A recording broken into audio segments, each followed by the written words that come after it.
Okay, let's just put in perspective. Every time I speak to this guy, he's either serving notice or he's starting a new job.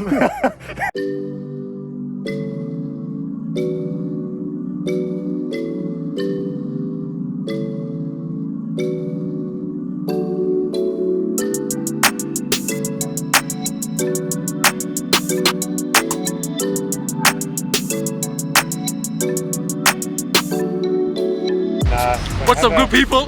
Okay, so he's also vlogging, and I'm vlogging at the same time. What's good, y'all?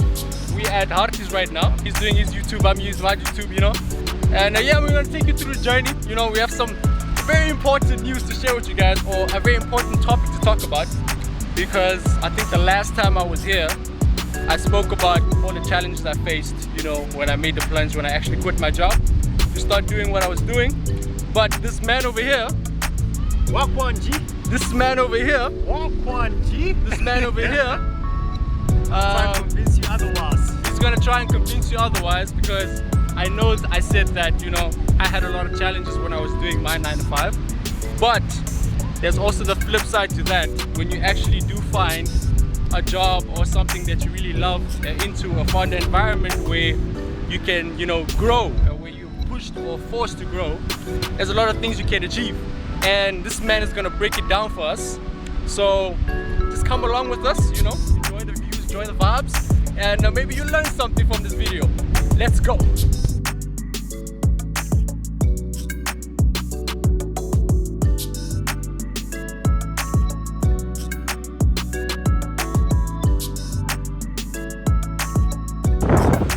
got my man here filming me. See you, see me, see you, bro. I see you, see me. I see you, see me, see you. You see the reverse, though?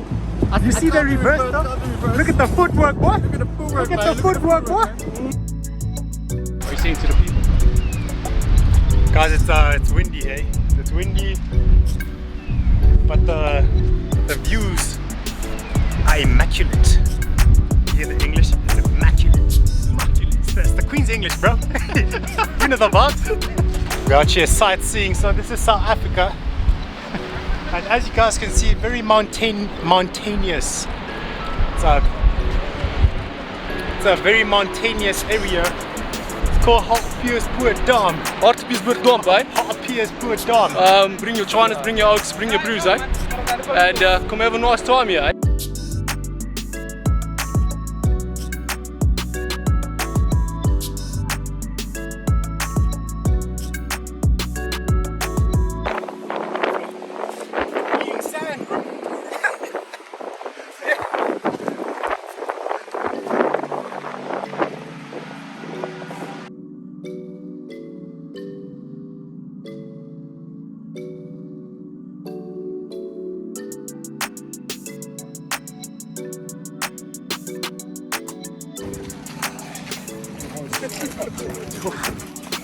It's like either too much wind.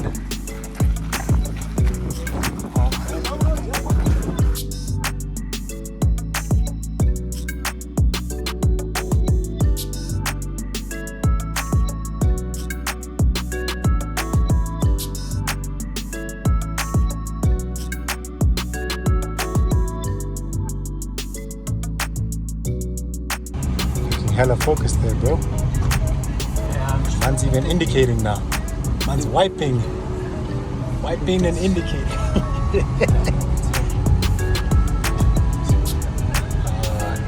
Nice. Paying by his license, bro.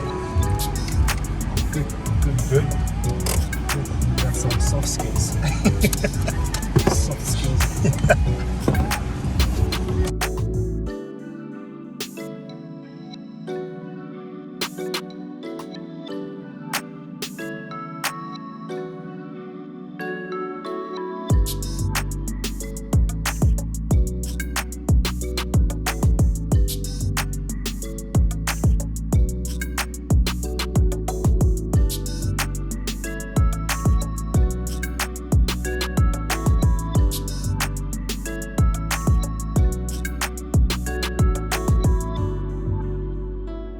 I think the point of this video is to, I think Devin has shared the other side of the whole 9 to 5 thing, so I'm just gonna share my bit of experience and obviously hopefully having both sides of the coin, you guys can make a decision as to what you want to do.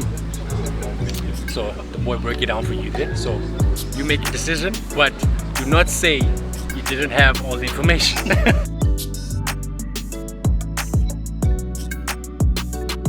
Alright, so while we wait for our food, I was just thinking maybe you should just let the people know. Let the people know what you do. Let the people know what industry you're in. Alright. And just let them know, give them a brief background of your career history thus far. And then once you lay down the foundations. I'm laughing because my career history is a bit sus, bro. That's exactly why you need to give them a foundation, because I think a lot of people will get confused and think that it was just one job that you did. You did one job here and then everything was smooth sailing from there. So but you gotta lay down the foundation first. And then I'll ask you the questions based on, you know, the differences between the 9-to-5 life, things go your way, and how you made it to the point where you could say like you used it as an advantage in your career. Okay. So yeah, just give the people a background, man. Okay. Alright. So background.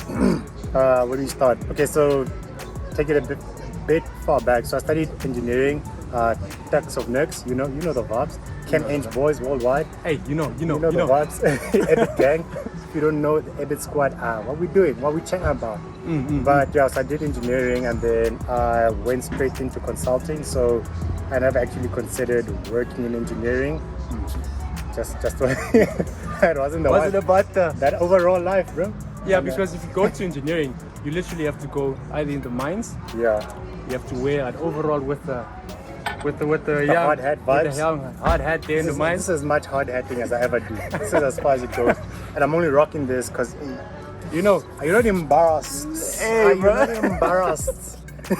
Are you not ashamed of yourself? Are you not embarrassed? This is really embarrassing. The fade, bro. The fade is gone. The fade is gone. But yeah. Yeah, so yeah, I did that and then I went straight into consulting. So yeah, the reason I said my working background is a bit sus is I moved around quite a bit. So I think one thing that is quite clear with our generation is that when we aren't happy, we are very quick to make a change. So I started my first job in 2018 and then Feb of 2019 I switched to my second job. And then I was at my second job, still in consulting. Are you keeping tally? Yeah, that's the first job, right? So yeah. you switched from your first job to your second job. That was the first switch. Yeah, so that was the first one. And then 2020 Feb again, I switched to my third job. Still in consulting. However, let me quickly phrase. So in consulting, there are like various types of consulting. So I've been doing a lot of technology consulting. So having had a background in engineering, I think a lot of people saw me as a problem solver. So within the realm of consulting, I've focused a lot in technology and banking. So it's been a mix of working in banking, implementing technology products. So that's typically what I do. And I'm sort of kind of like in projects. So we have projects, we go in, kind of like corporate ninjas. So we go in, implement projects, and the client is happy, and then we exit. So that's typically me. There's a car in the background. It's gonna try the sound. But hey man.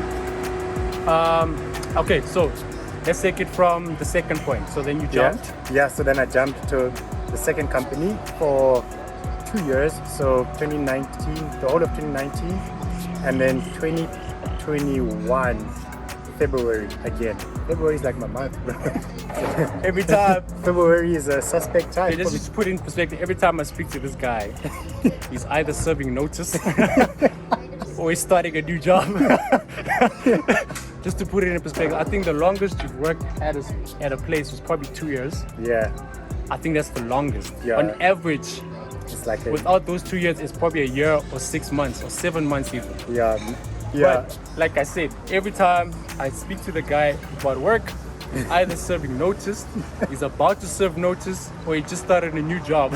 Or he's getting promoted. You know, hey, stop playing. Hey, let's stop not get playing. confused. Okay. I still do good when I'm okay. So So that's basically the background, guys, in consulting, and yeah, there's a lot of success with that. So once the food comes, I'm gonna let him tell you what's the difference and how he navigated through his career by jumping from job to job, but still in the same space, and literally finding that sweet spot where it's like, okay, this is what I'm gonna do, and this is the environment that's gonna allow me to get to the next level. And he'll share, because there's a lot of things that he'll tell you that I don't want to tell you, you know.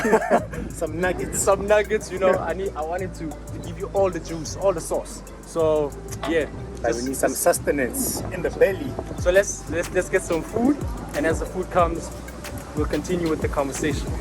Let's get it.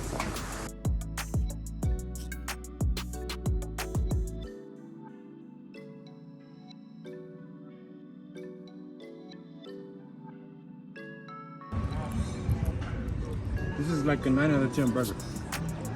9 out of 10, here. bro. Yeah, they could have been, you know, they could have done more in the bun. Bun is a bit not too soft, but Yeah.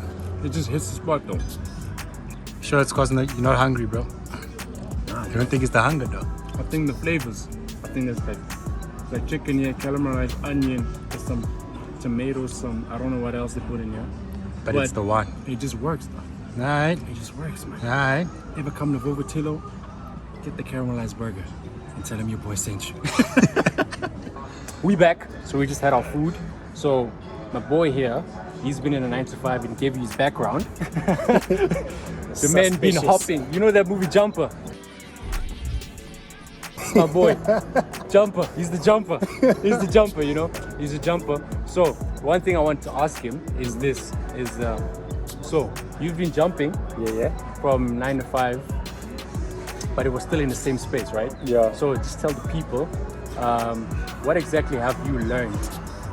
If you look at my situation where I was at, what was different for you when you chose your specific, you know, professional career, and how you navigated that and made that work for you to become an advantage to lead you up to where you are now? All right. So I think the first part is the importance of your first job, so to speak. So I think your first job kind of creates the foundation of your career. It doesn't determine your career, but it creates a foundation as to where you could end up. So if you start in IT, chances of you ending up in like, I don't know, arts are like very slim. So you kind of need to like have a good foundation, and also again what you study kind of helps. So I'd say my degree and why I started my career was like, okay, engineering degree, consulting. That was a very good fit because that combination allows you to be quite nimble. Hence my ability to to jump to jump a few times because my combination of industry as well as degree kind of allowed for that. Why did you jump? Okay, all right. Okay. So my jumps have been pretty relatable to like what Devin has been saying. So and like I highlighted earlier, when our generation isn't happy with what's happening, we typically make a change, but that change is harder to make when you stay at a place for a very long time because you get defined by that particular role or that particular company. So I made my first jump like within a year, so I wasn't really painted as a particular type of individual. I was still a consultant, so I could be a consultant anywhere. So I moved because like the first job that I got, one, it wasn't challenging. So coming from like an engineering background, problem solving is like always top of mind. Like I need to be challenged. Yeah, you need to be stimulated. Mentally, I need something to drive me. So the first, my first job wasn't too challenging. I think I could do it quite a lot. I could do it with ease. It was a very mature industry, so there's not a lot of change, a lot of innovation in that particular industry because it's very fixed with a lot of regulations. So I was like, okay, this is not for me. I didn't suffer to be doing such work, you know? Exactly, because I think for me as well, it's a matter of you're in an environment where the things you're doing is so easy, or it's not as challenging as you thought, that you eventually go backwards. Yeah. You eventually lose what you had because your expectation in varsity was this, right? So now you get to the corporate world and you expect that, but it's actually this. Yeah. And now what you had here slowly drops. It to slowly this level. drops because the longer you stay, the further you go backwards, because nothing really changes. And when you get into that routine of doing that, eventually you wake up and you find yourself 5 years there, and then you can't make a change. Yeah, that's that's where you don't want to be. That's where you don't want to be. You want to not be able to make a change. So that's why I make my changes quick. I don't want to be caught slipping. You also jumped around in a specific industry. You didn't jump around doing different things. Yeah. It was specifically the industry of consulting. Yes. And you found better ways in different jobs or different spaces to cultivate that role that you wanted to be in the long term. Yeah. Right? Yeah. So I think it's important to let the people know that you don't just jump around. Yeah. You jump around with a specific goal. You know? Yeah. So for me, when I quit my job, I didn't just quit my job to do whatever I can. It's to do my job, to find the things that I want to do or that I am passionate about, and to make that work for me. You know, because I'm not going to try something that doesn't stimulate me. I don't see that. I'm not going to try something that doesn't give me value, it doesn't bring value to me, because then I feel like I'm still going backwards. Because now I'm still doing something that I'm not passionate about, and it's just basically going to be for the money. You know, and at the end of the day, you don't want to just chase money, because if you do that, then life becomes pretty empty. Because like I said in one of my videos, it's like, what is your soul worth? Right? What is your soul worth? Because you're literally sacrificing all your time, all your creativity, all your expertise, all of that into an environment where you're not getting stimulated just for money. But in the long term, you actually lose more, because you can only get so much money. Money will always be there, but the skills and experiences that you will have are not always going to, the moments, you know, are not always going to be there. And if you waste the time doing that, in the long run, you're going to regret that, and you don't want to live with any regrets. So that leads me to our next question. What did you do, or what was your biggest regret throughout the process? And what would you say was your biggest, like I said, achievement, or your biggest stepping stone during that period to bring you where you are now? All right. So with the jumps, honestly, I don't regret any of my moves. Like none. Like no regrets over here. No regrets. None. Every move. Regrets over here. Every move played its part. So I'd say my first move was mainly for 2 reasons, maybe 3. Okay, every move is usually because when you make a jump, again, a calculated jump within the same industry, chances are you're getting quite a big salary bump. So that's usually like considered, but we're not going to focus on that part, but just that's usually it's on the table. It's on the table. Only money that I want. But it shouldn't be the table. It shouldn't be the the table. But it's on the table. And then, so the other thing was company size. So I didn't want to work in a huge company, because like extra large, huge companies at the time for me were just too much. I couldn't cope. So I've always, I don't want to say wanted to, I have a star player tendency. I'm the best. So in a big company, it's kind of difficult to be seen, because you kind of like just the gear and making things move. And also, it's just, it wasn't my vibe at the time. So I was like, nope, right now this is not it. So I wanted to go into like a more smaller niche type of company, so that I would have more responsibility. So that's what, and more also give you more opportunity to shine. More opportunity to shine, as well as more challenge, because more opportunity means more challenge. So that's when I made my first move, and that company was exactly that. So it was smaller, definitely had more opportunity to shine. Responsibility was ridiculous. I had a great manager. Nice. And I think you get a lot of that with smaller companies. So I wanted to be exposed to good management and to see what good leaders do.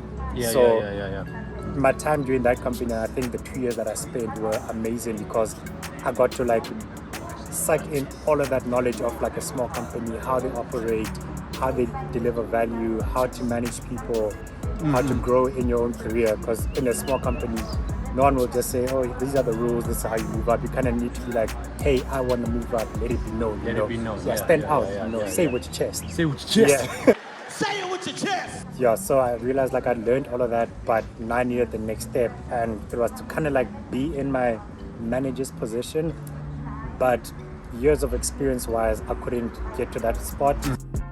I don't think you have the facilities for that, big man. So I needed a role that would give me that type of responsibility without the hierarchy of you've been working for X amount of years, it's ABC, blah, blah, blah. And then somehow, somewhere, I got headhunted for my current role, which has been like, it's been the one. It's been the one.